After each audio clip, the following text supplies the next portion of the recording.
Eventually.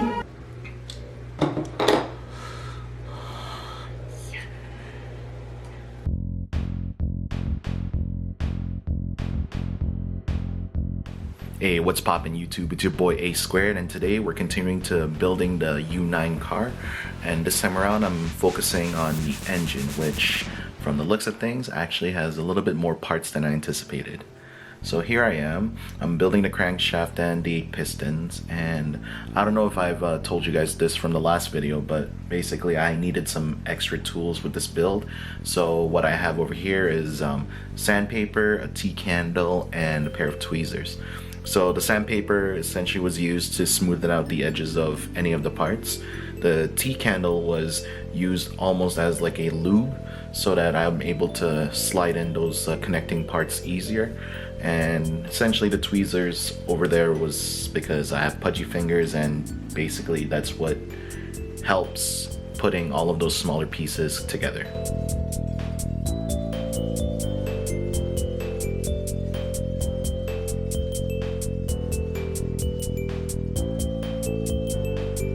So after 2 minutes, I finally had the crankshaft through the pistons, and they were actually rotating fine.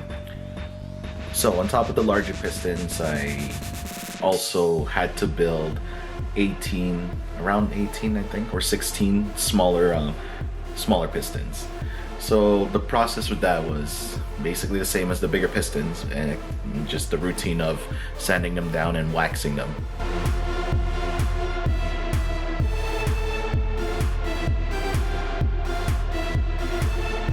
Alright, as you can see, my pudgy hands and tweezers finally got all the pistons into the engine, and they're all rotating in order.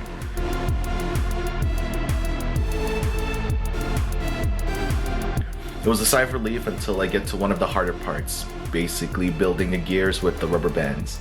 As you can see with my sheer frustration, the rubber bands were 3 different sizes, and the instruction didn't specify which one was which. So each of those 3 rubber band sizes had different thickness and just elasticity, and it was the sheer frustration of me staring at it and seeing if I was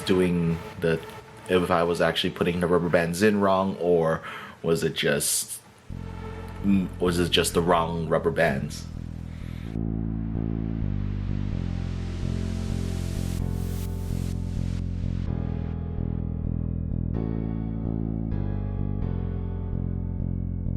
There goes A-squar3d just pulling and twisting and just getting really annoyed with how the rubber bands and the gears aren't actually fitting right.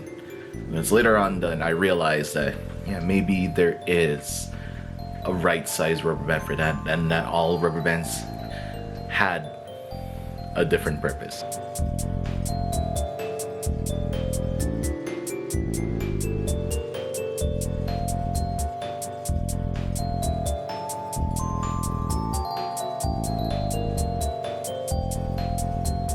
Just look at that frustration. Then after finally much frustration, I finally get to the final product. Nah, I'm kidding, I lied. That I still wasn't satisfied with how after all that work, it still didn't look right.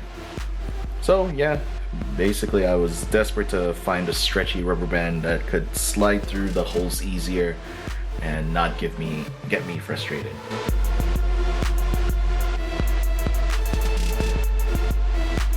So with the magic of editing, I finally get both of the gears done, and man, that took a lot of work.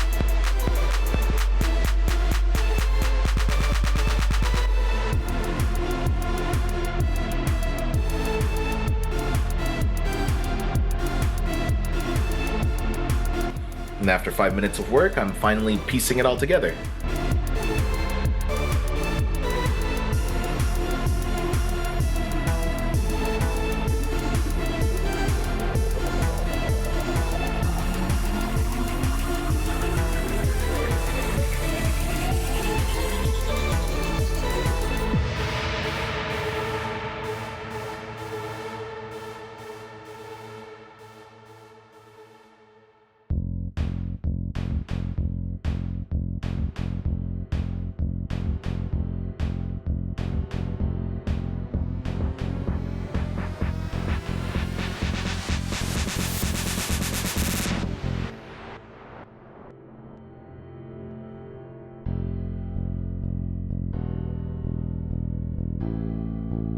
So after all that, it's finally in.